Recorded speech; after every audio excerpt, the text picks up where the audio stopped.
Hello friends, ఈరోజు చేపల కూర వండుకుందాం. చూడండి, గులివిందులు ఇట్లు గులివిందులు అంటారు.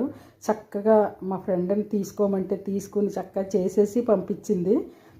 అది నేను తాలింపు వేయట్లేదండి, డైరెక్ట్ కలిపి పెట్టేస్తాను. చూడండి, నేను ఇది అల్లం వేయలేదు, జీలకర్ర, వెల్లుల్లిపాయలు, ధనియాలు, ఒక టమాటా, ఉల్లిపాయ, పచ్చిమిరపకాయలు ఇవన్నీ ఇలా చేసి నేను కలుపుతున్నాను.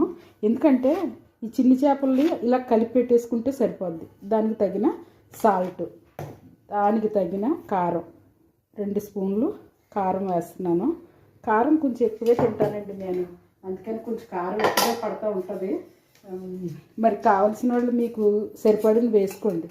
నాకు కారం లేకపోతే ఆయిల్ ఒక 3 స్పూన్స్ వేస్తున్నాను. 384 కూడా వేయచ్చు. ఆయిల్ లేకపోతే చేపల కూర టేస్ట్ రాదు.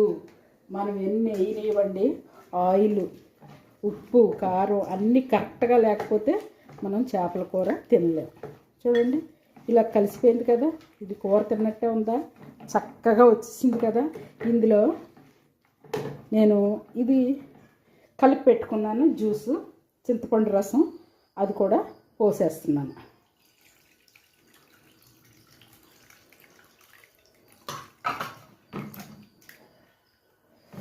అంతే, చేపల కూర అయిపోయింది. చూసారా, ఇంకా కొంచెం వేస్తాను ఉంది, అది కూడా వేసేస్తాను. ఇలా చేసి తిని మీరు నాకు కామెంట్ రూపంలో తెలియచేయండి. ఎందుకంటే ఇలా ఈ రీతిగా కలిపితే సరిపోతుంది. నేను స్టవ్ మీద పెట్టేస్తాను. ఇంకా చూడండి, స్టవ్ మీద పెట్టేసాను. స్టవ్ మీద పెట్టేసింది, పూర్తిగా ఉడికాక నేను చూపిస్తాను. అది ఈ టైప్లో పెట్టింది బాగుంటుందండి, ఎందుకంటే ఆ చేపలు విడిపోకుండా ఉంటాయి. అందుకే ముందే పులుసు పోసేసాను. తర్వాత అదంతా ఉడికాక మళ్ళీ నేను చూపిస్తాను. చూడండి, చేపల కూర రెడీ అయిపోయింది.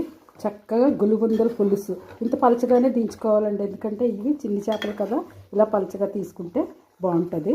ఇది మనం ఇంకా స్టవ్ ఆపేసుకుందాం. చూడండి, నాకు ఒక లైక్ ఇవ్వండి ప్లీజ్, సపోర్ట్ చేయండి, షేర్ చేయండి. ఓకేనండి, బాయ్. మరొకటి ఇష్టం మళ్ళీ ఇందులో కొత్తిమీర అన్నీ వేసుకోవచ్చు, కానీ ప్రస్తుతానికి నా దగ్గర రెడీగా లేవు, వేయట్లేదు. ఓకేనండి, బాయ్. మరొకటి ఇష్టం మళ్ళీ కలుసుకుందాం.